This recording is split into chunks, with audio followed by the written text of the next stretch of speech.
All right, what's going on, everybody? Juan Cristales here. Listen, I'm going to go through probably some of the worst houses I have ever done, okay?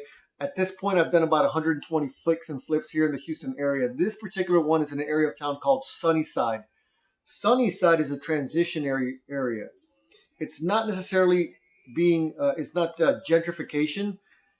It's more of we're just taking really old houses and just making them, a lot newer, but not going like to the extreme. We're not talking about, 300, 400, $500,000 price points. Okay. We're talking about just taking a house that was built in the 1950s and then, fixing them up real nice. And I think this property sold for $140,000. It's just, transition. The house is there in that area. There's new construction going for 160, 180. So it's pretty normal. Okay. So here's what happened with this property. This is a house that I slept with a shotgun inside the house in order to protect it. How insane is that? That is absolutely insane and a massive failure on my part. But at the time, I did what I felt I needed to do to get this property or this project to the finish line. Okay, so here's where one of the things happened in this property that kind of just helped it go sideways with me. We ended up getting in business with a contractor. This particular contractor was probably not a very organized person. Most contractors are not organized, period, guys.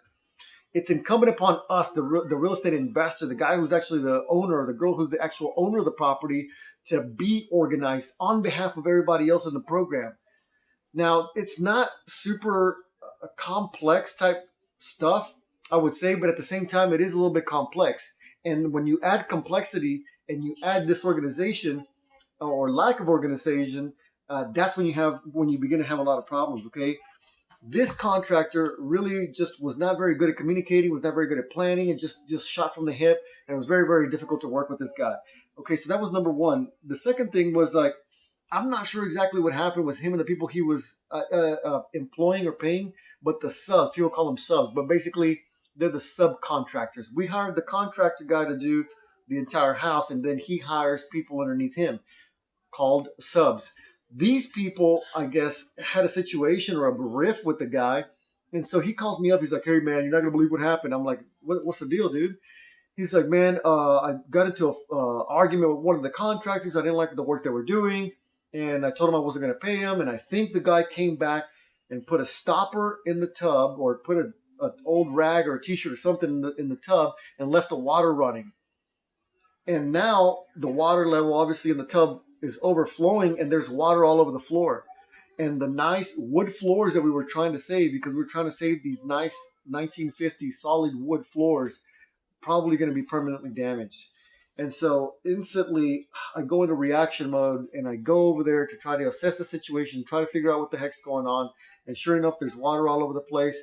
I'm trying to figure out putting fans in there, a dehumidifier, trying to mop up and dry up as much of this stuff as we can. And it was just a big, big mess, man. The contractor didn't want to take ownership for it. He wouldn't tell me who the guy was, so I don't really know what the situation happened there. But that was a problem that we had there. Then these guys that were working for him, I'm not sure, man. The guy wasn't having a whole lot of control inside the fix and flip. And essentially, the guys that were doing the roof, they were playing around with the nail gun. They were drinking on the job, and they were playing around with the nail gun. So if you don't know how a nail gun works, it's an air pressure system. And basically, if the gun is pointed that direction, you have a little stop thing there. So whenever it feels resistance or pressure when you're going to put the nail gun, you pull the trigger. And when you have that pressure, that gives the nail the permission essentially to go into where it needs to go. So if you don't have any pressure on the front end of the gun and you pull the trigger, you cannot shoot nails, basically. And these guys, they know that, so they mess with the front little contraption. They either hold it with their finger or use a tool to hold it down, and they shoot each other. They shoot each other. This is like kids play, and it's insane. And of course, they're drinking. Of course, is going to make them allow them to make bad choices. I mean, this is just ridiculous, right? The problem was that they were playing the stupid game is the fact that one of them actually got hit in the head. And then I don't know if you've ever been or seen someone that's gotten a cut in the head. It's just a part of the body that bleeds a lot, more so than most of the other parts of the body. And so basically, this guy ended up going to the hospital. He had to get some stitches. Thank God there was no big deal. No one got seriously injured, but it's just another problem that showed up, and I was just trying to figure out why we're having these issues, and I'm trying to talk to the contractor about the type of people that he's employing to get this stuff done, and it was just real difficult. Okay, moving on. Then later on, the guy calls me. Okay, so we're having to jack up the foundation on this thing. There's holes all around the house. We know that this was it was part of the budget.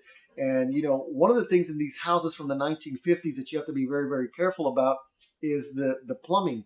Back in the 1950s, they used to use a system that was a cast iron plumbing system that would go out to the city. Obviously, the iron or the cast iron material tends to rust and deteriorate just pretty severely.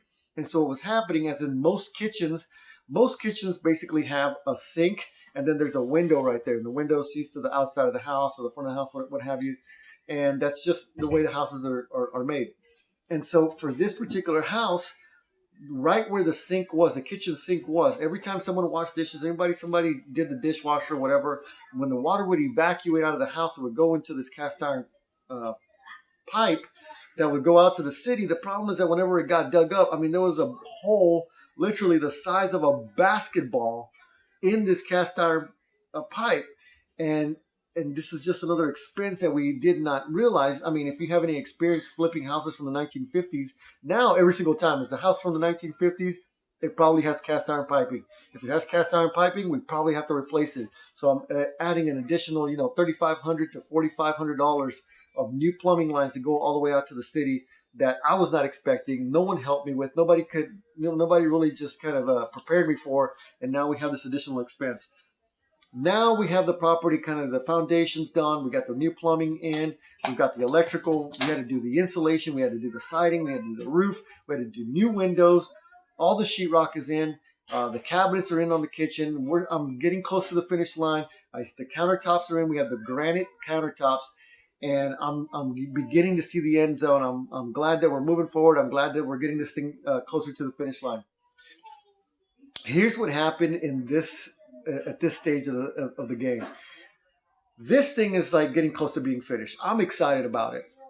The problem was that someone was also excited about the house, and they decided to break into the house and steal my sink. The sink wasn't a very expensive piece of equipment or piece of material. These sinks that we buy from the granite company. The granite company is like, hey man, I could throw in a sink for an extra $50. They're not really expensive sinks. They're not garbage. They're, stainless steel, brushed nickel finish looking sinks. They're not trash, but they're not like super high-end luxury stuff that we're putting in these houses. This is a $140,000 house. So whoever this person was decided that he was going to steal the sink and either try to sell it or, I don't know, sell it for scrap material. I don't know how much money he got from it. And in order to get to this undermount sink, the only way he could get it was to take a hammer to the granite. So he takes a hammer to the granite, starts breaking up all of this granite that we put in. And now the granite is trashed. The window is broken. There's mud inside the house. And the sink is missing. By now, I have switched contractors. And you can just feel I'm like reliving the stress right now. By now, we switched to contractors, and the other guy knew that he was coming in to finish the job from another guy, and he felt kind of bad for him. He's like, hey, man, it's a pretty common piece of granite. It's not really expensive. I have an extra piece. I can just sell it to you for the material. I don't know. We'll try to figure out a way to just mix it into the whole budget or something. He's like, man, that really sucks. But the window, we got to get a whole new window and just replace it. And so we did that stuff. But now that drove me to do something. It drove me to call ADT or whatever company it was that I called, and basically I said, hey, I needed an alarm system in this house because I don't want it to keep getting broken into. It's already gotten broken into once, and it just keeps having these issues. Well, I set it all up. Everything was done, and number one, man, I did not know, and nobody else told me, no one told me, that you have to have a permit between yourself, the homeowner, and the City of Houston Police Department. It's a $50 permit, and it's not very hard. You can go online, fill it out, pay your $50, and then boom, you're now added to the database of houses that the City of Houston Police Department can go to in case of a break-in. I didn't know that. I had no idea that was even a thing. The ADT person or whoever that was, they just sold me something. It's like, yeah, we'll put the alarm system, and they came in, and sure enough, I'm telling you, it worked because they broke the window again and they came in, and I don't know, this time they didn't steal anything, but it was just one of those type of situations. I think that someone was just really, really cold outside and just wanted somewhere warm to sleep, and the house was pretty much finished. And, they just broke the window to get in. I called the cops. The cops came out and they said, look, we can't answer a call and go inside the house unless we have your permission because we're probably going to break in the front door and just, we can't just like arbitrarily do that. So I didn't know about the permit. Then I had to go, and then I had to get the permit, and in the future they would have come out. But that was just a problem. It just caused a big, big headache. Now, some of the lessons that I learned from this whole entire thing, uh, man, I mean, number one, general contractors, man, everyone talks about this, and I continue to beat that drum. They will make or break the deal, just hands down. And finding a good quality contractor can be very, very tough. But the thing is that, like, us as investors, we're looking to make a profit on these flips. So you always walk that delicate balance, right? That delicate balance of, like, paying too much, you're paying retail for the work and the material and everything else like that, and then you make no profit. And then you have the opposite side of that where you pay very, very little, and then the quality of workmanship is such garbage that you have to have it redone, and you end up paying for it again anyways, and then you're back up to where you were. So it's a very delicate balance of, like, trying to find a good quality contractor for a decent enough price that allows you to make a profit, but at the same time pay enough that the workmanship is actually good quality, so that you don't have to keep having it redone. And then finding those contractors can be a little bit challenging sometimes, but if you can consistently keep these guys busy, a lot of times they're okay with giving you better pricing if you consistently do this stuff. So that's kind of where I was trying to go with that. Okay. The other big lesson that we learned from this thing is, man, whenever you're dealing with a contractor that can be a little bit challenging, number one, you have to have some sorts of a force of personality. You need to have that. Man, it's not that I'm going to sit there and, like, yell at the contractor or something like that. I mean, that's not what we're going for. I mean, we're going to keep it professional. But at the same time, if, like, interpersonal confrontation is very tough for you, man, I would tell you, find someone that can do that for you, and do that dirty work for you, because it's going to have to be done at some point or another. I mean, it's just part of the business. I think it's part of the leadership aspect of being an entrepreneur, that you have to be pretty good at it, or learn how to be good at having difficult conversations with people that can be considered a little bit confrontational. Okay. The third thing that I'll tell you about this whole entire mess that we did is doing the correct paperwork. Contractors are known for being terrible at paperwork. And so, oftentimes you're the person that has to be control of the paperwork in order to make sure things get done correctly. And that's just part of the responsibility that we play. Look, for a long, long time, I mean, I don't swing the hammer. And I tell people all the time, you're not in the hammer swinging business. You just are not. And it's not a very good use of our time to do that. And so we're in the business of ensuring that the paperwork's done correctly, that we're following the timelines and the milestones and everything else like that. But here's the point of this one that I'm trying to make is, in exchange for money, I need you to give me a release of lien from a contractor.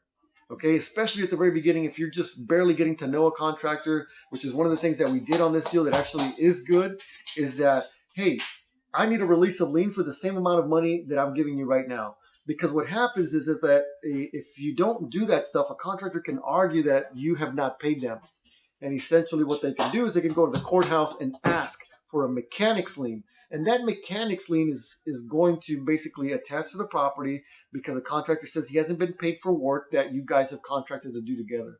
So, and that will become a very big problem for the investor if the house gets tied up and you can't sell it, and you have to go to court, and then court, especially right now, it can take 2 years before you actually see a court date. It's just a big, big problem. So have the paperwork. Release of lien for the same amount of money that I'm giving you. You got to keep tabs on how much money you're paying these guys, and then that way you're in a better position to basically say, hey, look, man, this isn't going as well as I had planned. I think we're going to find somebody else to help us finish this project out. Okay? Don't fire a contractor. That's another, I'm not an attorney and I'm not giving you legal advice, but most oftentimes it's a better situation if you phrase it where, like, hey, look, we can't continue, whatever the case might be, because we're not in a position to fire. They don't work for us. Okay. These contractors are independent of our business, and that's the way we want to keep it for situations just like this. Again, I'm not an attorney and I'm not giving you legal advice. The last thing that I'll tell you is that in a big flip like this, you have to be very, very cognizant of your skills and abilities and how much you can really take on. And this was at the very beginning of my fix and flip stuff that I was doing. And quite honestly, I was in over my head from the get go and I didn't even realize it. I was getting a little too confident about my abilities and what I knew and how everything worked. And pricing can really just jump at you. I'm in a much better position now after doing over 100 flips to kind of get a better idea of how much it really truly costs to get some of these things done. And a lot of times it's worth it. It's worth it to find somebody who has a lot more experience than you do in this particular evolution to really kind of help guide you and tell you, hey man, you're undershooting your rehab numbers. And it's always an undershot. No one's gonna complain to you about overshooting your rehab numbers. Always having more money for a rehab budget is always a better thing. So guys, that's all I have for this particular house right now. This is the house I ended up having to sleep with a shotgun because the the alarm system wasn't working, the police wasn't coming over, the house had gotten broken into multiple times, and yes, I spent some nights, probably too many, sleeping in that house on the carpet with a shotgun next to me because I didn't want to get my house broken into. And it sold, and I was just glad that I was out of that deal. And yes, we lost money and we lost time. Thanks so much for watching. I'll talk to you soon.